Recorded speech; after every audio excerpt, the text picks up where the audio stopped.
BJP ಮೇಲೆ back to back FIR ಗಳು 3 ದಿನದಲ್ಲೂ ಕೂಡ ಆಗ್ತಾ ಇರೋದು. ಸಿಟಿ ರವಿ ಇರ್ಬೋದು, ಯತ್ನಾಳ್ ಇರ್ಬೋದು, ಎಲ್ಲರ ಮೇಲೂ ಆಗ್ತಾ ಇದಾವೆ. ಇದು ರಾಜಕಾರಣ ಅನ್ನುವಂಥದ್ದು.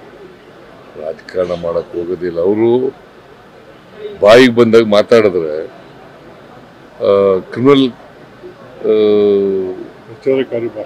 ಪ್ರಚೋದನಾಕಾರಿಯಾದಂಥ ಭಾಷಣ ಮಾಡಿದ್ರೆ ಏನ್ ಮಾಡಬೇಕಾಗುತ್ತೆ? ನೆಮ್ಮದಿ ಶಾಂತಿಯನ್ನ ಕಾಪಾಡ್ತಕ್ಕಂಥದ್ದು ಅತ್ಯಂತ ಅವಶ್ಯ ಅಲ್ವಾ? ಕಾಪಾಡ್ಲಿಕ್ಕೋಸ್ಕರವಾಗಿ ಪ್ರಚೋದನಕಾರಿ ಭಾಷಣ ಯಾರು ಮಾಡ್ತಾರೆ ಅವ್ರ ಮೇಲೆ ಕ್ರಮ ತಗೊಳ್ತೀವಿ. ರಾಜಕಾರಣ ಅಲ್ಲ. ಅಲ್ಲ, ನಿಮ್ಮ ಮೇಲೆ ಒಂದು ಪೋಸ್ಟ್ ಹಾಕಿದ್ರು ಅನ್ನೋ ಕಾರಣಕ್ಕೋಸ್ಕರವಾಗಿನೇ ಇನ್ನೊಬ್ರು ಅರೆಸ್ಟ್ ಕೂಡ ಆಗಿದ್ದಾರೆ. ವಿಕ್ರಮ್ ಇವರು ನಿಮ್ಮ ಮೇಲೆ ಒಂದು ಪೋಸ್ಟ್ ಹಾಕಿದ್ರು ಅವರು, ಆದ್ರೆ ನಿಮ್ಮ ಭಾವಚಿತ್ರವನ್ನ ತಿರುಚುವ ಅವ್ರನ್ನು ಕೂಡ ನಿನ್ನೆ ಅರೆಸ್ಟ್ ಮಾಡಿದ್ದಾರೆ. ಇದು ಹಿಂದೂ ಪರ ಸಂಘಟನೆಗಳ ಮೇಲೆ ಮಾಡ್ತಾರೋ ಇದು ಅನ್ನೋದು. ಇದು ಪರ ನಾನು ಹಿಂದೂ ಅಲ್ವಾ? ನಾನು ಯಾರು? ನಾನು ಹಿಂದೂನೇ. ನನ್ನ ಹೆಸರಿನಲ್ಲಿ 2 ದೇವರುಗಳಿದ್ದಾವೆ, ಈಶ್ವರ ವಿಷ್ಣು 2 ದೇವರುಗಳಿದ್ದಾವೆ. ಗೊತ್ತಾ ನಿಮಗೆ?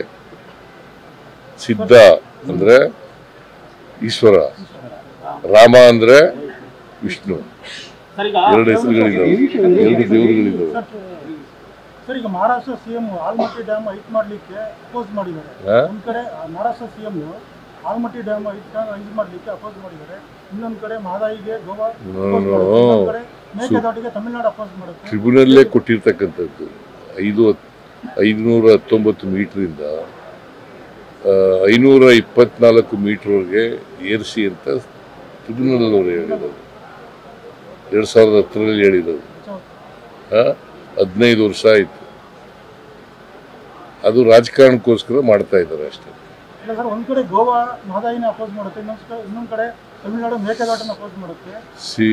ಅದಕ್ಕೆ ಪ್ರೈಮ್ ಮಿನಿಸ್ಟ್ರು ಹೇಳ್ಬೇಕು ಅವ್ರಿಗೆ. ಬಿಜೆಪಿ ಚೀಫ್ ಮಿನಿಸ್ಟರ್ಗಳು ಅವರು, ಪ್ರೈಮ್ ಮಿನಿಸ್ಟರ್ ಹೇಳ್ಬೇಕು. ಮೇಕೆದಾಟಿಗೆ ಸ್ಟಾಲಿನ್ ಅಪೋಸ್ ಮಾಡ್ತಾರೆ, ಮೇಕೆದಾಟಿಗೆ ತಮಿಳುನಾಡು ಸ್ಟಾಲಿನ್ ಅಪೋಸ್ ಮಾಡ್ತಾರೆ. ಯಾರೇ ಆಗ್ಲಿ ಬಾರಪ್ಪ, ಬಿಜೆಪಿ ಪ್ರೈಮ್ ಮಿನಿಸ್ಟರ್ ಯಾರು? ದೇಶದ ಪ್ರೈಮ್ ಮಿನಿಸ್ಟರ್ ಯಾರು? ಮೋದಿ ಇಲ್ಲ. ಹೇಳ್ಬೇಕು ಅವರು. ಸರ್, ಈಗ ಪ್ರಚೋದನಕಾರಿ ಹೇಳಿಕೆ ಕೊಡೋದ್ರಿಂದ ಪ್ರತಾಪ್ ಸಿಂಹ ಅವ್ರನ್ನ ಗಡೀಪಾರು ಮಾಡಿ ದಸರಾ ಮುಗಿಯೋದ್ರಿಗೆ ಅಂತ ಕೆಲವು ಸಂಘಟನೆಗಳು ಒತ್ತಾಯ ಪಡಿದೆ. ಪೊಲೀಸ್ನವ್ರು ಕ್ರಮ ತಗೋತಾರೆ, ಅದ್ರ ಬಗ್ಗೆ ನಾನು ಹೇಳಕ್ ಹೋಗಲ್ಲ.